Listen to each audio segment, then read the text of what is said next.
Queridos, o apóstolo Paulo escreveu a essa igreja amada, e bem como a todas as igrejas, mas essa conjuntura que ele escreve à igreja de Éfeso, ele o fez como que uma das suas mais belas cartas, como um dos conteúdos mais ricos de divindade, de coisas celestiais. Quando você estuda as cartas de Paulo, você vai se deparar com duas delas em grande relevância. A carta aos Romanos, que tem um profundo conteúdo teológico acerca das doutrinas bíblicas e muito especialmente da vida com Deus a partir da fé. É incrível, mas quando você estuda a carta de Paulo aos Efésios, você vai se deslumbrar com as riquezas da profundidade do conteúdo celestial exposto aqui, de como ele conseguiu perscrutar o coração de Deus de tal maneira e traduzir nessas palavras, de forma tão intensa, a revelação daquilo que é do céu. E é bom lembrar que essa igreja, a igreja em Éfeso, fora iniciada pelo apóstolo Paulo, lá no capítulo 19 de Atos, quando ele encontra 12 discípulos de João Batista, que haviam sido batizados nas águas, mas nada sobre Cristo, e nem tampouco sobre o Espírito Santo. E Paulo, falando sobre eles, acerca do Espírito Santo, este caiu-lhes, e eles foram cheios do Espírito e incendiou aquela cidade. Essa igreja se tornou pujante, se tornou grande, se tornou saudável. Por sinal, uma das mais importantes igrejas da Ásia, pastoreada por personalidades enormes, como o próprio João, o amigo de Jesus, que terminou sua vida com as descrições do Apocalipse. Entretanto, foi um dos pastores dessa igreja. Timóteo pastoreou essa igreja, e a saber outros homens de grande autoridade. Mas Paulo traz-nos nessa carta 6 capítulos de palavras e revelações lindas, como por exemplo, você começa o capítulo 1, e a preocupação de Paulo é tentar nos mostrar onde estamos vivendo no contexto espiritual, mostrando-nos onde Cristo nos fez assentar, nos mostrando a grandeza do espiritual em nós, mesmo vivendo nós no mundo físico. Já no capítulo 2, de maneira contundente, ele nos leva a perceber de onde nós viemos, se estamos assentados nas regiões celestiais por meio do Cristo. Ele nos mostra no capítulo 2 que não foi sempre assim, que viemos do mundo de trevas e andávamos no mundo das trevas, mas que o Senhor nos resgatou de lá, e por isso estamos hoje abastecidos por Ele, de modo que na sua ideia e na ideia do Espírito, nos leva ao capítulo 3, e ali nesse capítulo Paulo discorre a partir de si mesmo o que se faz enquanto que cristianismo, o que estamos fazendo, ou o que ele fazia, e o que nós, enquanto que igreja, devemos estar fazendo. Quanto que a pregação do Evangelho, testemunho real de nossa vida, uma vez salvos e transformados por Jesus, sermos esse instrumento de luz para os povos e todas as pessoas à nossa volta. No capítulo 4, dentro da mesma ideia de nos fazer centrar naquilo que fomos chamados para viver, então ele nos ensina como e onde estamos vivendo, como filhos da luz, como filhos de Deus, como imagem do Cristo, como aqueles que carregam em si a responsabilidade de ser os filhos da luz, e que o mundo possa ver o Cristo em nós.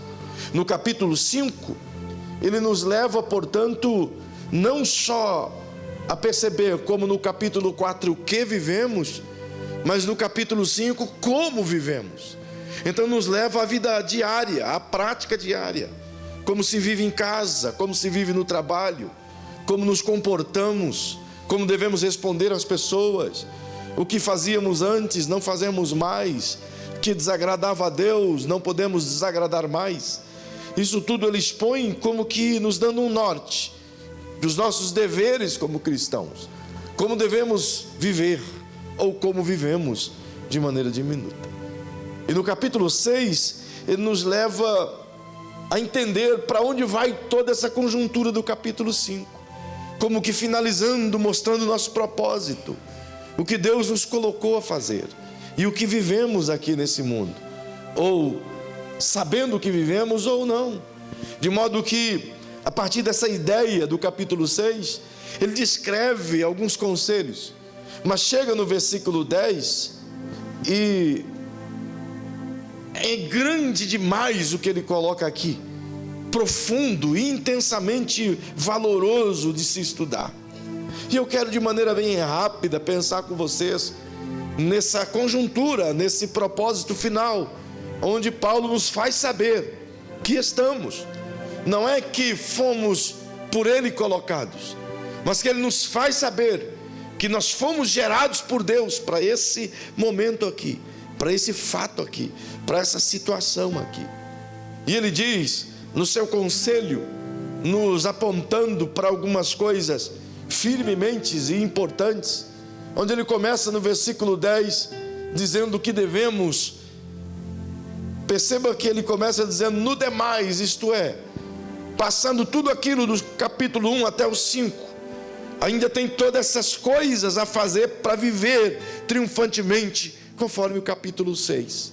No demais, disse ele, irmãos meus, fortalecei-vos no Senhor e na força do seu poder. Começando por essa ideia do apóstolo Paulo, a gente precisa compreender o que é que ele está querendo dizer. E a primeira coisa que me vem na mente do que essa frase se desdobra de uma maneira absolutamente profunda, embora talvez eu nem consiga extrair a profundidade e a grandeza das coisas que tem aqui, mas ainda que no meu pensamento raso, deixe-me te expor. A primeira coisa que me parece que Paulo está tentando nos dizer aqui é que precisamos ter uma total consciência de como e onde estamos vivendo. Ele mostra todo um panorama de vida daquilo que estamos, de onde saímos, onde vivemos, como devemos praticar essa vida em Cristo diariamente, mas nos leva a um cenário em que a gente parece que não quer ver. E nos leva a compreender que aqui, no capítulo 6, os versículos 10 em diante, tem que ter uma consciência plena e diária que estamos imergidos em uma batalha contínua da qual a gente não consegue escapar. É como se ele quisesse dizer a nós que fomos lançados de gaiato em uma guerra e não há como a gente disfarçar e não nos comprometermos com ela. Do momento em que aceitamos a fé no Cristo, imediatamente já nos tornamos como que alvos dessa guerra infinita do bem contra o mal. Você percebe isso? Porque quando volta um pouquinho, na mesma carta do apóstolo Paulo aos Efésios, lá no capítulo 2, você vai perceber o que ele diz, e o versículo 2, aliás, 1 e 2, ele diz, e ele nos vivificou, estando vós mortos nos vossos delitos e pecados, nos quais andastes outrora, segundo o curso desse mundo, segundo o príncipe das potestades do ar, do espírito que agora opera nos filhos da desobediência. Ele está dizendo que antes todos nós, antes do quê? Antes de termos recebido Jesus como Salvador e perdoador de nossos pecados e Salvador de nossas almas, vivíamos como os demais vivem. Os demais quem? Os que ainda não se entregaram a Jesus. Paulo separa os grupos aqui, sim. Ele coloca aqueles que receberam o Cristo como seu Salvador e portanto se tornaram partes do corpo do Cristo, e diz que aqueles que ainda não o fizeram, estão debaixo do jugo, do domínio, do controle, do governo, do príncipe das trevas, a saber, o diabo. Significa dizer que o mundo está de fato, como João disse, debaixo do domínio do diabo. E as pessoas aí fora estão no mundo da ignorância, acorrentadas pelas artimanhas do diabo. É dentro dessa ideia em que ele nos convoca a ter a consciência de que saímos desse mundo, não porque quiséssemos sair, mas porque o Cristo nos resgatou e entendemos esse resgate, e aceitamos sair por conta de seu convite, uma vez que ouvimos o Evangelho da graça e da verdade. É por isso que Paulo diz, é pela graça que sois salvos, e isso é dom de Deus, não vem de vós mesmos, para que ninguém glorie-se. Perceba que quando ele fala aos Colossenses, se você quiser acompanhar-me, lá no capítulo 1 e o versículo 13, ele diz que o Senhor nos tirou do poder das trevas e nos transportou para o reino do Filho do seu amor, em quem temos a redenção pelo seu sangue, a saber, a remissão dos pecados. Perceba que vivíamos debaixo desse domínio, acorrentados espiritualmente, mentalmente e fisicamente, tudo sob o controle da potestade do maligno. Mas o Cristo nos resgatou, nos livrou, nos salvou, nos regenerou, nos comprou, nos transformou, nos lavou, nos limpou, nos encheu, nos transformou por dentro, e isso refletiu-se por fora, nos capacitou a recebermos a bênção do Espírito Santo, a plenitude do Espírito Santo, pelo qual nos selou, isto é, nos marcou e nos garantiu como que enquanto estarmos nele, sermos participantes das glórias do eterno, como o próprio Paulo disse, do que é Cristo em vós, a esperança da glória, sendo por eles assim feito. Agora perceba que uma vez que fomos pelo Senhor alcançados e aceitamos esse alcance, então nos tornamos como que alvos das tropas do maligno. Passamos a ser inimigos, assim como ele tem Deus como seu inimigo. E uma vez que passamos a ser inimigos, temos que ter essa consciência plena de que ainda que a gente não queira, mas estamos em guerra, fazemos parte dessa batalha. E não há um só cristão aqui essa noite que pode dizer para si mesmo: eu estou fora, não faço parte e não quero fazer parte disso. Desculpe desapontá-lo, mas desse campo de batalha não tem como escapar, não há como ser desertor, porque onde estiver, essa batalha te alcança. Então cabe a nós entender o conselho de Paulo e ter essa consciência. Por quê? Porque ela é uma batalha real. É a segunda coisa que aprendo nessa primeira frase. É uma batalha real, que começa no mundo espiritual, sim, é bem verdade, mas que é travada no mundo físico de igual modo. Ela acontece nos meandros do mundo espiritual, mas o resultado final ecoa no mundo físico, porque os reflexos dessa luta permeiam as dores no corpo, as dissensões no corpo, as lutas no corpo, as guerras internas na família, as brigas, os problemas, a violência, a dor, a separação, o estresse, a depressão e todas essas coisas tristes provenientes dessa consequente batalha espiritual. É feito na esfera espiritual, mas o resultado dela é sentido no mundo físico. Até porque não é o físico que determina sobre o espiritual, mas é o espiritual que determina sobre o mundo físico. Bem, se é uma batalha real, eu gostaria que você dissesse para quem está ao seu lado: diga, você entrou de gaiato no navio.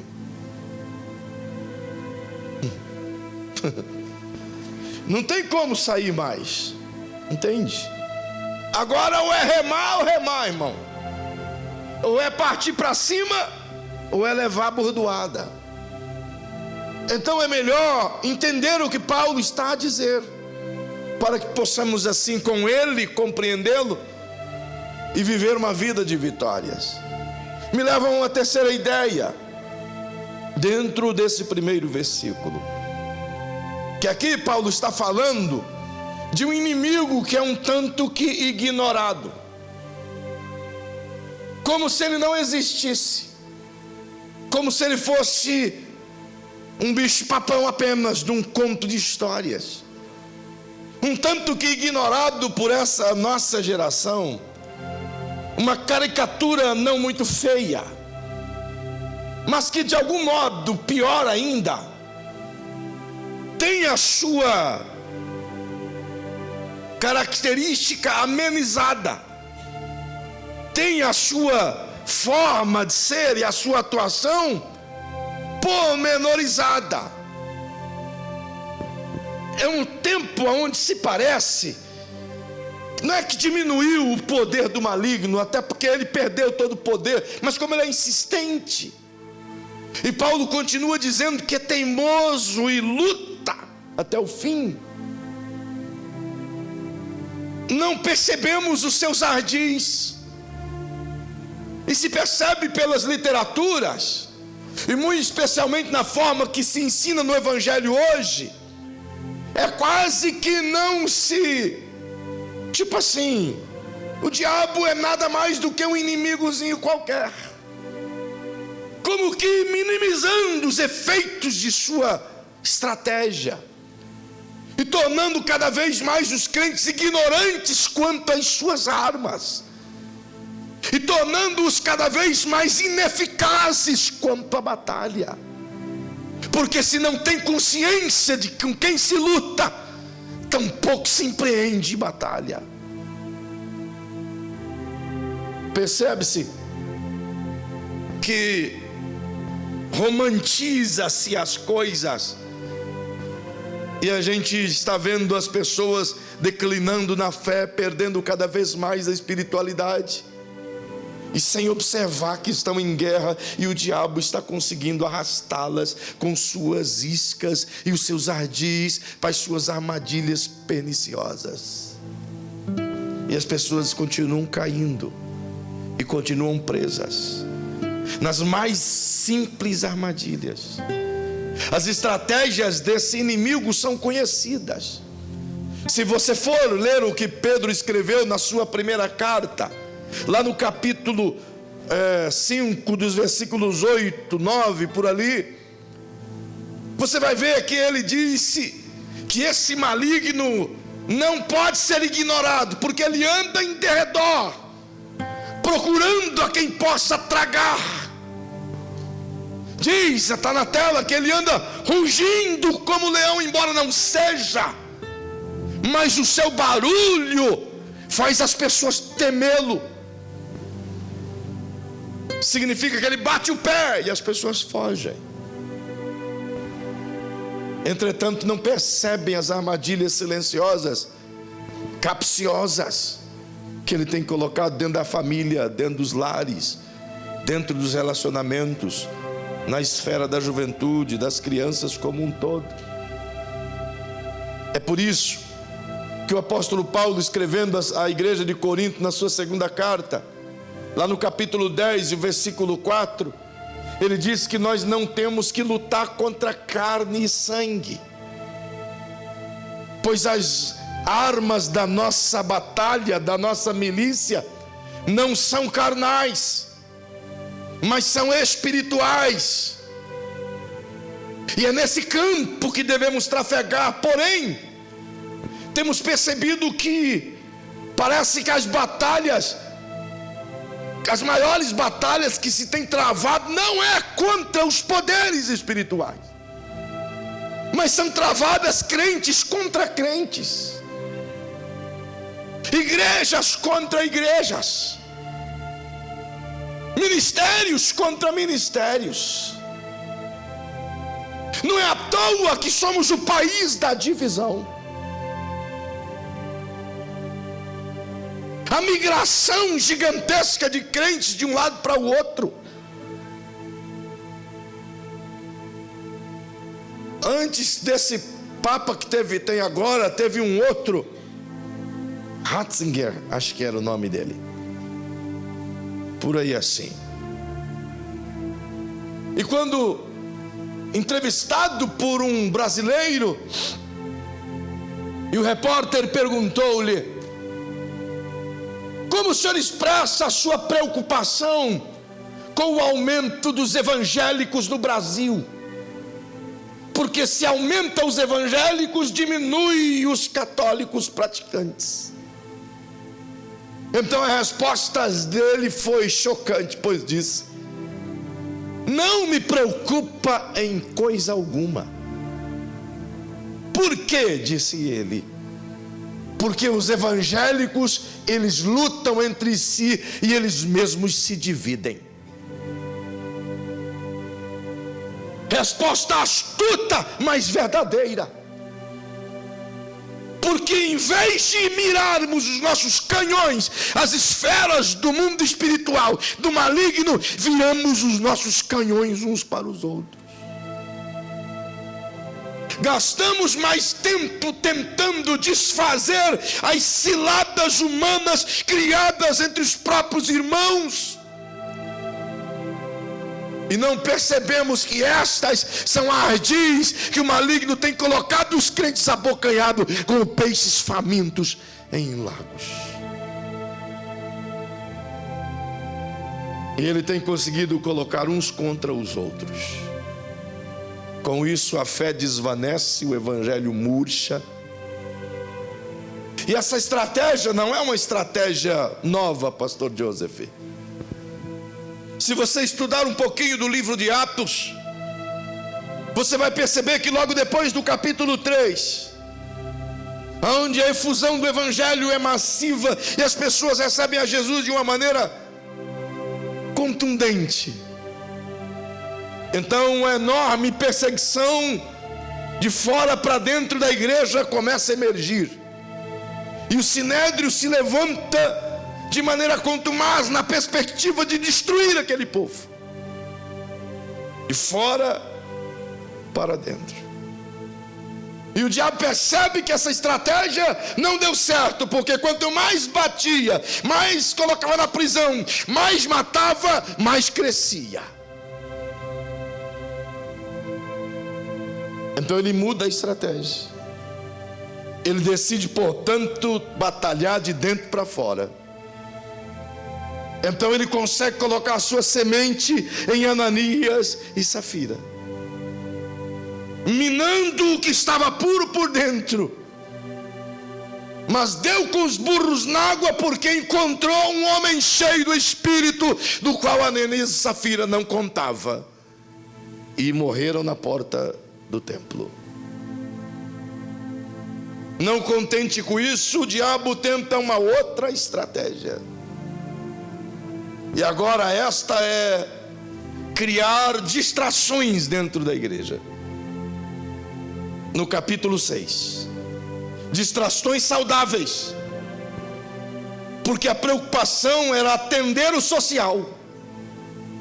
E por causa da demanda do social, os apóstolos estavam muito ocupados e não tinham tempo para oração e para a palavra. E igreja que não ora e não tem palavra, não cresce, morre. Crentes que não oram e não vivem a palavra, morrem. Desculpem, mas igreja de Deus não pode viver de oba-oba, nem de achismos, nem de palavras bonitas, nem de frases separadas, mas tem que viver de oração e palavra. Se não quisermos voltar à oração e à palavra, desculpem, morreremos no ostracismo. É um convite a todos. Não parem de orar e não parem de viver a palavra. Se como cristãos gastássemos o mesmo tempo que gastamos observando as mensagens de celular, lendo a palavra diariamente, nossa vida seria outra. Só o tempo que gastamos vendo as mensagens de celular era o suficiente para essa palavra diariamente mudar a vida por completo. Não mudou o poder da palavra, continua igual. O que mudou é a nossa indisciplina quanto à leitura dela. A igreja na Idade Média não tinha acesso a essa palavra, era proibido. A igreja preconizava o direito para si. Inclusive essa semana saiu uma nota do cardeal do Brasil dizendo que a igreja é a única, isto é, as autoridades, nem sei como chama, se é eclesiásticas, são as únicas que têm legitimidade e autorização para ler e interpretar as Escrituras. Coitados, pois Deus deixou essa palavra para que toda boca confesse que Jesus é Senhor. Qualquer pessoa pode no Espírito ler essa palavra e deve ler essa palavra. Por que não queremos isso? Porque a leitura quebra a ignorância, destrói o cativeiro da ignorância e abre o entendimento, porém o entendimento para Deus. Mas as pessoas preferem ler mais livros do que a palavra. Eu posso dizer, eu sou um amante de livros, apaixonado por livros. Meu alvo, e eu cumpro regularmente, com fidelidade, é 5 livros mensais. 5 mensais. Todos os anos eu tenho anotado, eu leio 60 livros, todos os anos. Mas eu não fico um dia sem ler essa palavra. Eu passo mais tempo com ela do que com qualquer outro livro.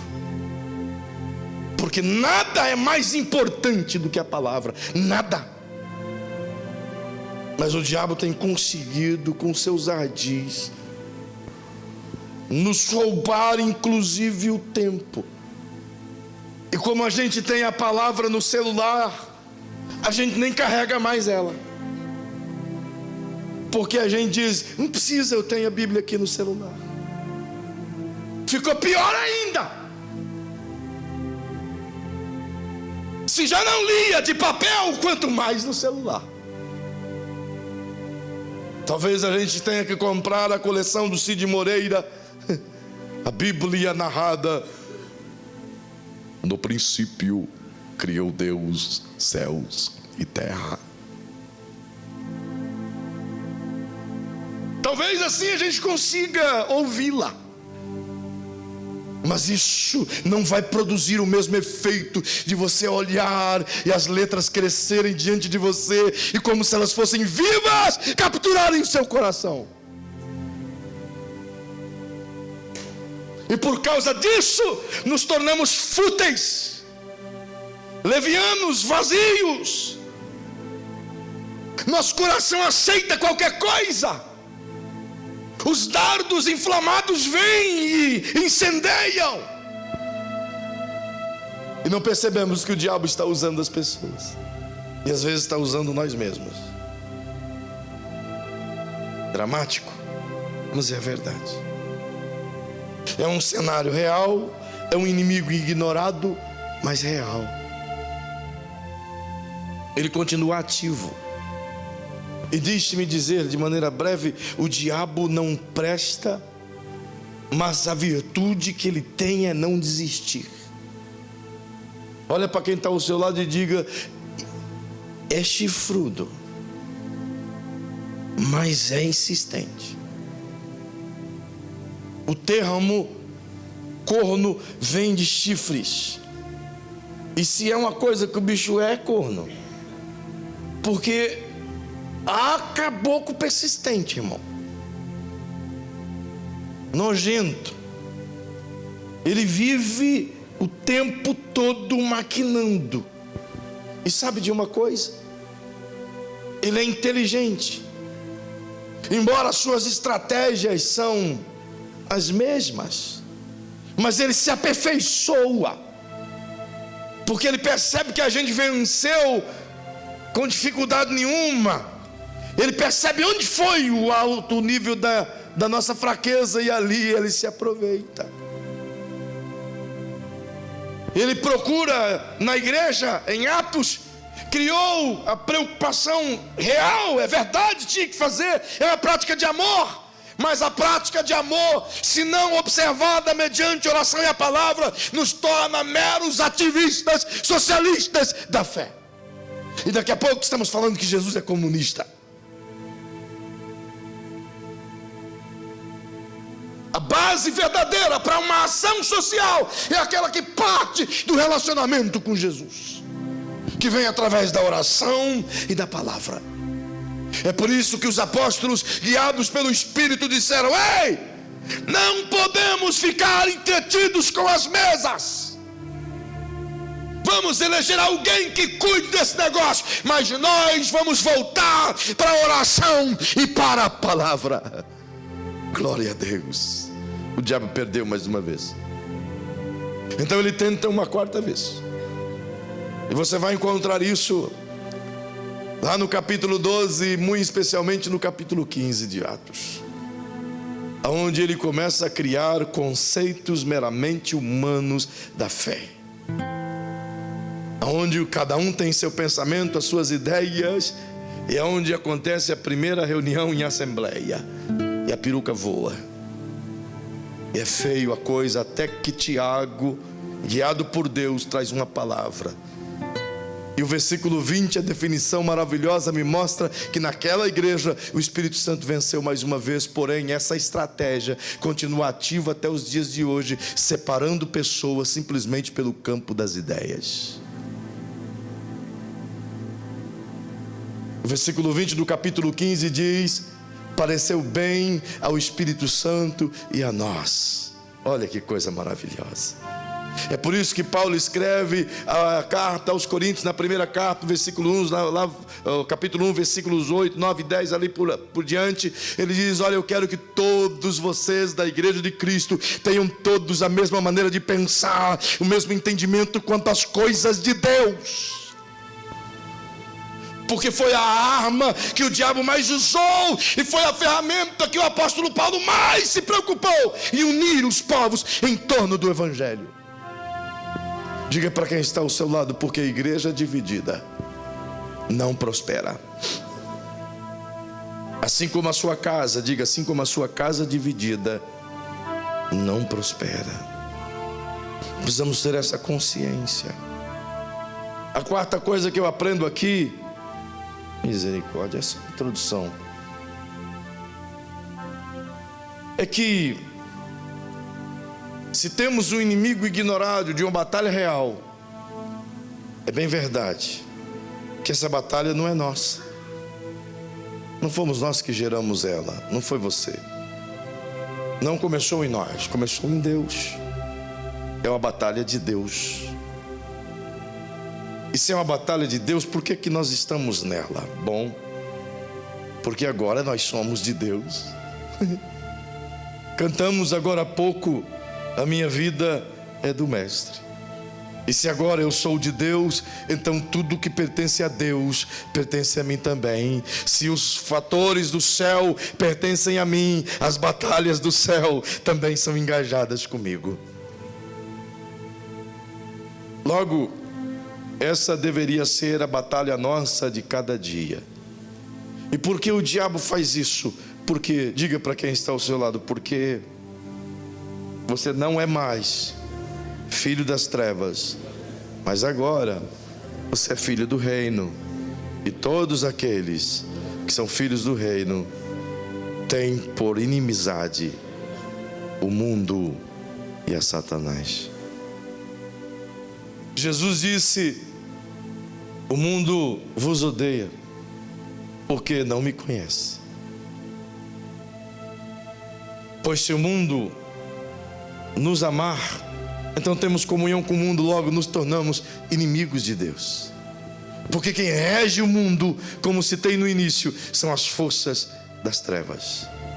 E não há como ter comunhão com as forças das trevas e comunhão com o reino de Deus. Logo o apóstolo Paulo diz: queridos, precisamos nos fortalecer. E fortalecer no que, apóstolo Paulo? Fortalecei-vos no Senhor. Há duas coisas importantes aqui. Diga para quem está ao seu lado: é como um trilho. Relacionamento e confiança. As duas coisas que Paulo diz nesse primeiro versículo. O que ele diz de fortalecei-vos no Senhor e na força do seu poder, se estabelece sobre esses dois trilhos: o relacionamento com Deus e a confiança que é gerada por meio desse relacionamento. Perceba que esse trilho inicial, como quem está dizendo, dando-nos conselhos mais práticos de como se fortalecer. Bem, é justamente aqui que as ciladas se apresentam. E o fortalecimento nos ajuda a escapar dessas ciladas. E algumas coisas são perceptíveis. Como por exemplo, o apóstolo Tiago escreve lá no seu livro, no capítulo 1 e o versículo 19, ele nos dá um conselho maravilhoso, que eu começo com ele justamente por ser ele a base de toda uma sequência de fatores que derrubam-nos. Ele diz de maneira muito clara que todo homem, bem como toda mulher, precisa estar sempre pronto a ouvir, mas tardio em falar. Pergunta para quem está perto de você: você fala muito? Dá uma olhadinha. Fala demais? Minha mãe tem um dizer que quem fala demais dá bom dia a cavalo. Talvez a sua mãe também tenha esse dizer.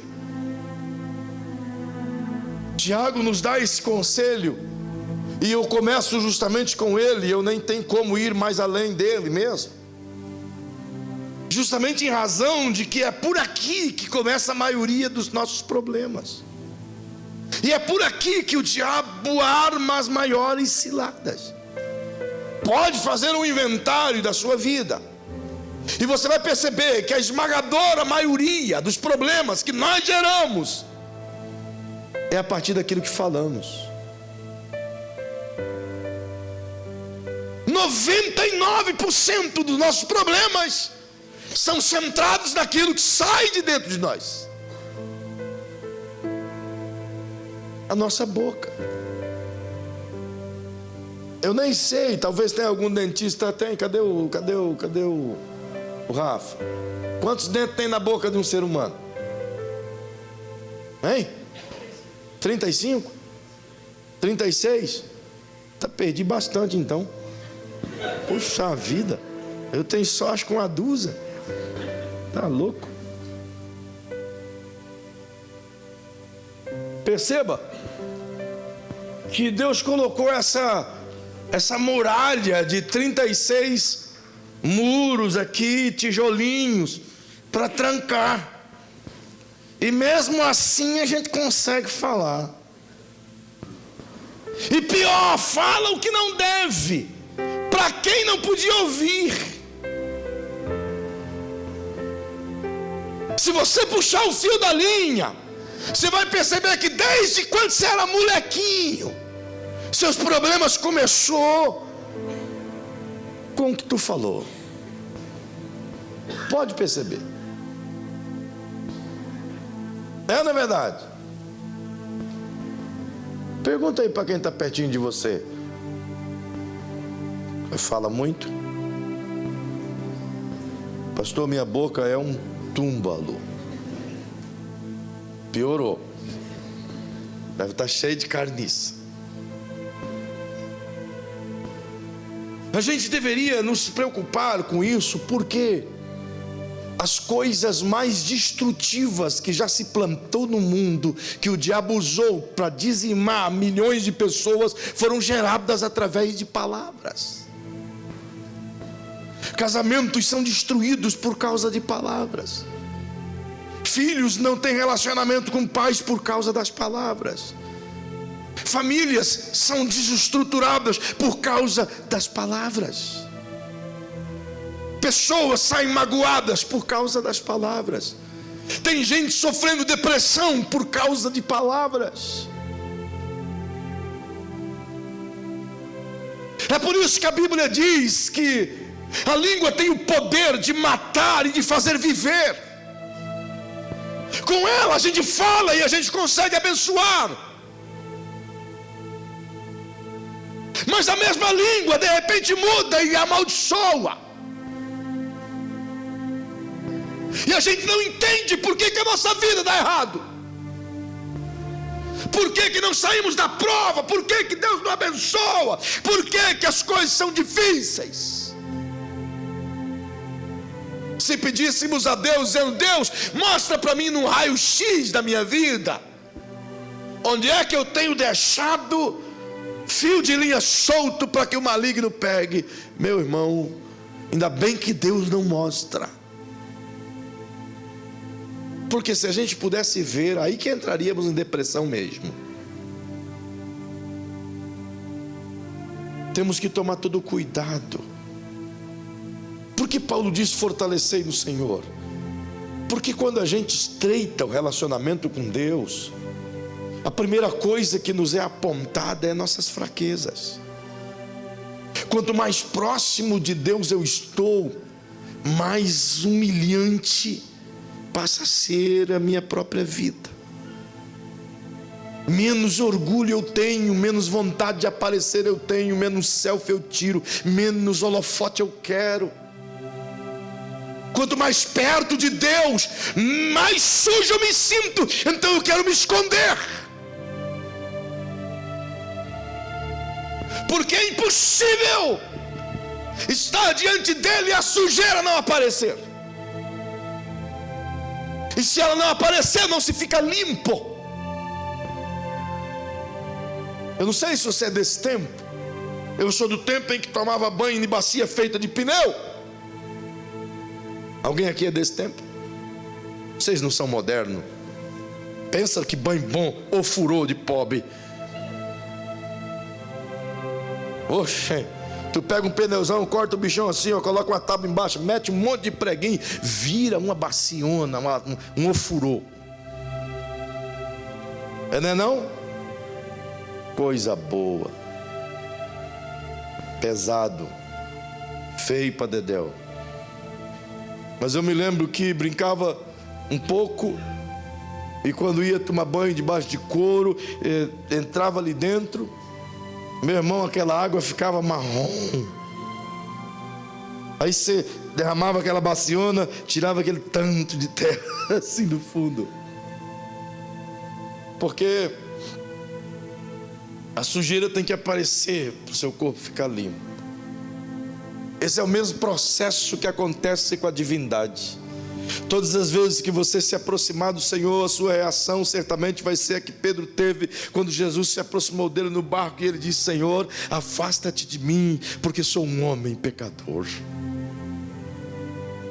É a mesma reação que Jacó teve no Vale de Jaboque, quando a divindade teve um encontro com ele, e ele diz: ai, que eu vou morrer, pois lutei com Deus, eu sou Jacó, o enganador. Não há quem trombe com a divindade cujo corpo permaneça inalterável, pois tudo que é espiritual derrama-se sobre o mundo físico e impera sobre nós. À medida que você anda com Deus, é à medida que o pecado se afasta. À medida que andamos com Deus, é à medida que somos fortalecidos. E o diabo pode até fugir, mas ele vai fugir, porque teremos força para resisti-lo. Pois Tiago disse: resisti ao diabo e ele fugirá de vós. E muitos têm a ideia de resistir aos diáconos e eles fugirão de vocês. Mas tem uns diáconos aqui que não fogem não, são pedra 90. Mas o diabo foge. Mas ele só foge, não é porque bate o pé. Vocês observaram que nesse tempo o diabo não mais se utiliza de possuir as pessoas? Observaram? Por que será? Porque ele consegue manipulá-las sem precisar possuí-las. Ele as tem em suas mãos, entretendo-nas com seus programas. As pessoas passam horas diante de programas terríveis. O Salmo 101, verso 3 diz que não deve se colocar coisas ruins diante dos olhos. Assim como Deuteronômio 7,2 afirma, não coloque nada amaldiçoado diante de seus olhos. Entretanto, a gente passa horas vendo filmes terríveis de morte, de terror, de tantas porcarias. E depois a gente quer chegar aqui na igreja e quer sentir Deus de maneira instantânea e imediata e se fortalecer no Senhor. O diabo não precisa ter força alguma porque já está controlado. Esse é um tempo em que a gente tem que acordar. O diabo tem que temer a nossa vida. Ele tem que olhar para nós e sentir pavor. Ele chegou. Isso é um fato. Isso não pode ser uma coisa extraordinária. Precisamos manter isso. Manter essa vida com Deus.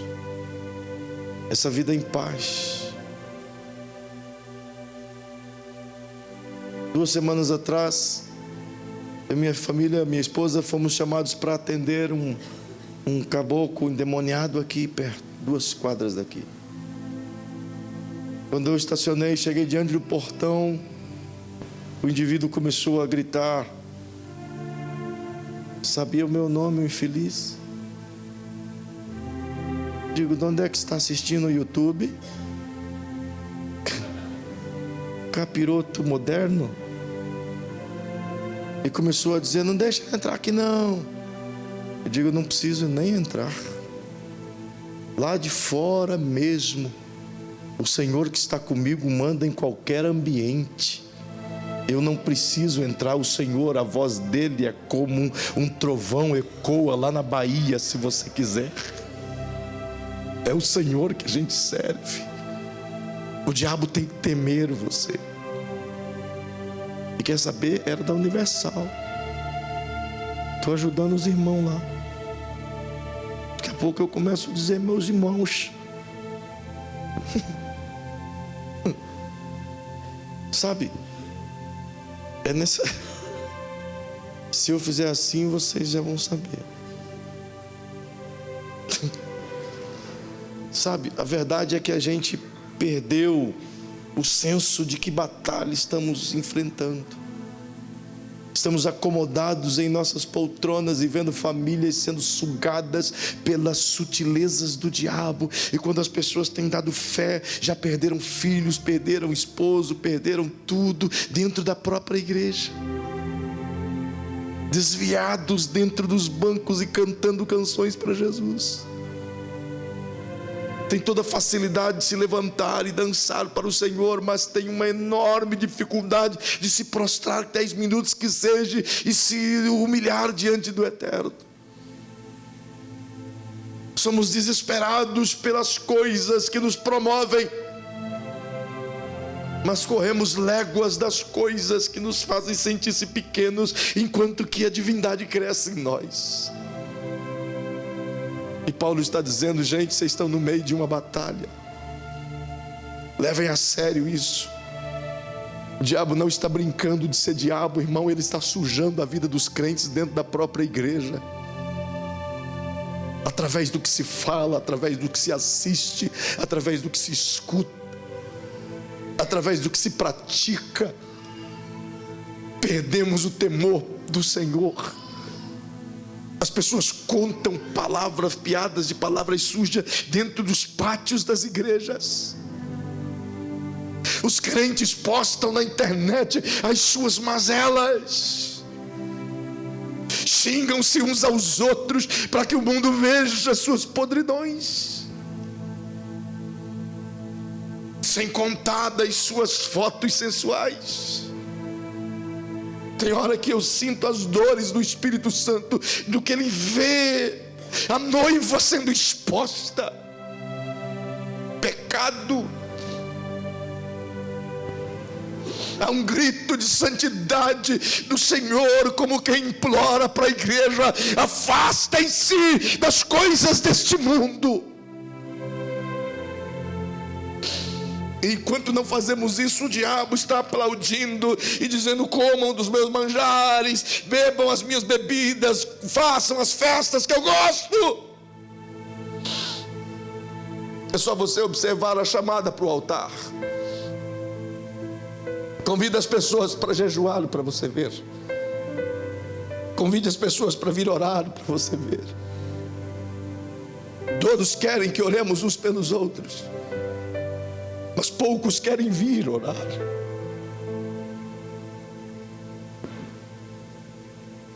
Todos os dias a igreja 6 horas está aberta.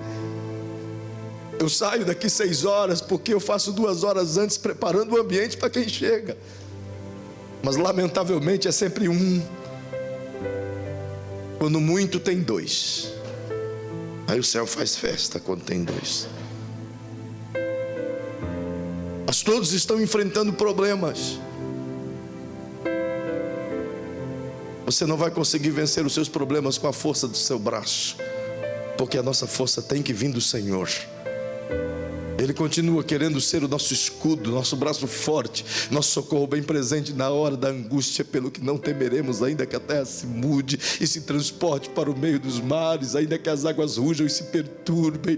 Oh, o Senhor dos exércitos está conosco, Deus de Jacó é o nosso refúgio, Ele quer ser. Ainda que o diabo ruja, a gente precisa estar pronto para ele. Porque do momento em que ele vier, ele precisa saber que ele vai encontrar barreira.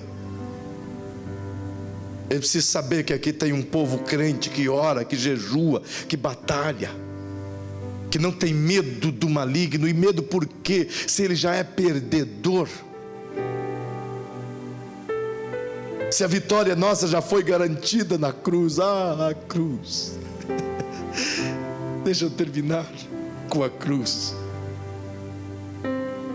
Eu queria falar do poder do Senhor desde quando podemos conhecê-lo, mas não dá. Mas só imagina a cruz, ele pregado na cruz. Então as pessoas meneiam a cabeça e diz: ei, tu não é o Messias? Prova que tu és poderoso, desce daí. Disseram isso zombando dele, né? O próprio ladrão que estava do lado esquerdo, sempre esquerdo. Que coisa mais triste, tinha que estar do lado esquerdo. E diz: desce daí, salva tu e a nós também. E o do lado direito encontrou Jesus na cruz. Disse: você sabe que nós merecemos. Mas ele não. Ele nada fez para merecer isso. Ele nada fez. Então, com muito esforço, ele disse: Senhor, lembra-te de mim quando entrares no teu reino. Então Jesus, olhando com muito esforço, ouvindo toda aquela zombaria, eu imagino que o inferno, fazendo arquibancada, milhões e milhões de anjos caídos, demônios, fazendo arquibancada ali, porque a morte de Jesus ia significar sim a derrota do diabo, porém eles ainda teriam uma chance. Se Jesus continuasse morto, estava resolvido. Mas enquanto eles estão dizendo: tu és o Messias, desce daí então se tu és, Jesus se esforça e olha para aquele moço que sangrando também como ele está, e diz: hoje mesmo tu estarás comigo no paraíso. Quem na hora da morte ainda encontra forças para salvar um moribundo, senão alguém que ama a ponto de dizer: eu morro para que você tenha relacionamento comigo, para que os céus sejam abertos para você, para que você possa viver essa novidade da fé. Oh, o inferno poderia bater palmas, é verdade. Poderia acreditar que conseguiriam conter. Eu gosto da expressão que é usada no livro de Atos dos Apóstolos, quando diz: solto as ânsias da morte. Quando Pedro prega o seu sermão, diz que a morte não pôde contê-lo. Solto as ânsias da morte, sabe o que quer dizer? Que é domingo pela manhã, o inferno está concentrado, todas as forças de Satanás estão concentradas. Ele sabe que é o golpe final, então agora eles têm que segurar aquela pedra, eles têm que manter o corpo ali, eles têm que dar um jeito, mas o dia está para amanhecer. E ele não tem ideia de que o governador, o Espírito Santo, está para descer. E o livro de Atos diz que Jesus foi ressuscitado pelo poder do Espírito. E estando ele desce ao seu próprio corpo, abre os seus olhos, solta os lençóis. E de repente aquela pedra enorme, que eu imagino que todo espírito maligno está ali lutando para preservar, então o Espírito Santo libera, e com que a força dele simplesmente move a pedra, e a pedra abre o caminho para que o Cristo se levante ressurreto, e o inferno tem que fugir. Por quê? Porque a vitória foi decretada, e todo aquele que nele crê não pode ter medo mais.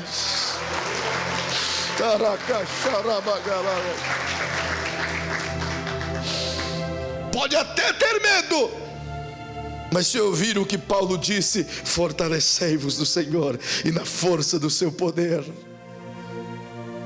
porque você vai resistir o dia mau. Pai, você vai resistir às provas, você vai resistir o diabo, ele vai fugir de você. Você vai sair daqui essa noite valente, disposto, pronto a falar pouco, ouvir mais, orar mais, buscar mais, olhar as suas próprias qualidades, ressaltá-las diante das suas mazelas, sim, e tentar viver esse evangelho. Eu queria que você ficasse em pé. Uau! Um dia eu vou aprender a pregar igual vocês, bem nos detalhezinhos assim. Olha para quem está ao seu lado, por favor, e diga para essa pessoa: o diabo é tão real quanto você, mas com certeza é mais persistente e estratégico do que você. Se isso é uma verdade, como vamos vencê-lo então, Marquinhos? Como vamos derrotá-lo, pastor Davi? Como? Se ele é tão real quanto nós, porém mais esperto e mais persistente do que nós, como vamos vencê-lo? Como? Olha para quem está pertinho de você de novo, última vez que peço isso. Diga para essa pessoa: você não vai vencê-lo. De novo, diga: você não vai vencer. Você já o venceu. Você já venceu ele. Ele que está tentando te dizer que ele não está vencido, mas o Cristo me garante que ele já venceu e você é de Cristo. Oh, você não é mais do poder das trevas, você está agora debaixo do reino do Filho do seu amor. Quem batalha a sua batalha é Deus, quem luta por você é Deus, quem te ajuda é Deus, quem te levanta é Deus. Então, se eu fosse você, eu dava um brado de vitória, porque você já venceu. Você só precisa crer nisso. O diabo não teme o seu braço, seu dinheiro, seu carro, sua forma física. A única coisa que ele teme é você acreditar que o Cristo já o venceu. E se o Cristo venceu e você é de Cristo, o Cristo te diz, como afirma o apóstolo Paulo, em Cristo somos mais que vencedores. Pois estou certo que nem a morte, nem a vida, nem a altura, nem a profundidade, nem o presente, nem o porvir, nem a angústia, nem a fome, nem a tribulação, nem a espada, nem a dor ou coisa alguma poderá nos separar do amor de Deus que está em Cristo Jesus, nosso Senhor. Aleluia! Glorificado é o nome dele.